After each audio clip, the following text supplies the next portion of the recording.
incroyable de ce Frédéric jeune Vasseur, Britannique. il Est-ce que pense c'est quoi de cette course? finalement la palme de la journée? La panne, je sais pas, hein, mais oui, c'est sûr qu'il fait un travail exceptionnel sur le week-end. Il ne faut pas perdre de vue qu'on l'a appelé juste avant la FP3, là, 2 heures avant la FP3. Il est monté dans la voiture, il n'avait jamais pris un départ, jamais fait un pit stop. Il a dû découvrir aujourd'hui encore toutes les procédures de la course. J'étais un petit peu inquiet, moi, sur sur le management de tout ça. Mais tout s'est bien passé. Et puis en fin de course, quand on lui a donné l'écart avec Norris, il a réussi à augmenter le rythme étape par étape sans prendre trop de risques, je trouve. Il n'a pas fait une seule faute, pas touché un mur. Et oui, à la fin, c'est une super performance et je suis content, fier pour l'académie parce que ça fait quand même un long travail de tout le monde chez Ferrari depuis la F4 avec lui. Et voilà, aujourd'hui, c'est une très bonne récompense pour ce qui a été fait. On l'a entendu à la radio à la fin de la course où il disait, bon, il évaluait un peu sa course en disant not bad, bon, mais en plus on avait l'impression qu'il avait pris du plaisir dans son premier relais avec les pneus tendres. C'est marrant d'avoir déjà ce recul, cette distance-là. Mais en même temps, s'il prend pas du plaisir quand il fait 7 pour sa première course, faut changer là. Hein, donc,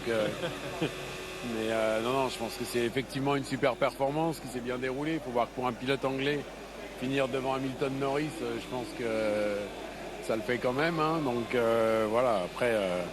Il sait que la route est longue. Ouais, enfin bien aidé par la stratégie ratée des deux autres derrière, du coup.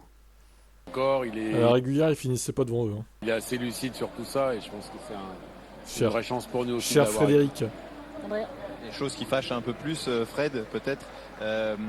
Comment vous voyez la course et l'écart avec les Red Bull? On a galéré beaucoup quand on était dans le peloton. Après, une fois qu'on a été tout seul en free air, ça a été beaucoup mieux. Il nous en manque par rapport à Verstappen et à Perez. On fait le record du tour, mais je pense qu'il poussait plus à la fin. Et oui, il nous en manque, je pense, 4-5 dixièmes. Mais il faut voir qu'ici, l'année dernière, en course, on était à 1 seconde. Et que sur la deuxième partie de saison, on a réussi à se bagarrer avec eux.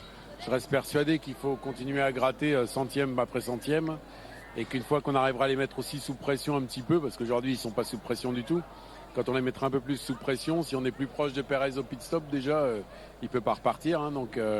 Et voilà, je pense que c'est une addition de petites choses qui feront qu'on arrivera à les mettre sous pression, qui feront des erreurs, et c'est comme ça que la course doit se faire.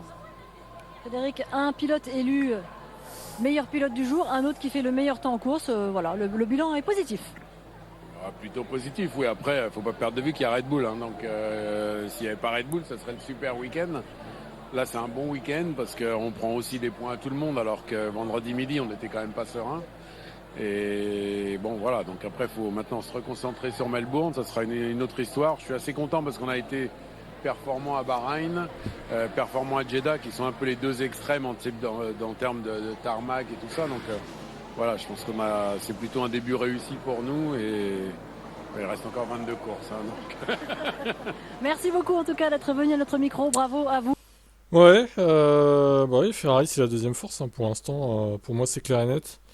Après, troisième force, je dirais, sur cette course en tout cas, c'était peut-être McLaren, même si ça s'est pas trouvé avec Norris. Et derrière, tu avais Aston et Mercedes. Voilà, tout simplement. Mais Ferrari, oui, a fait une bonne entame de saison jusqu'à présent. Donc à voir si ça va continuer ou pas.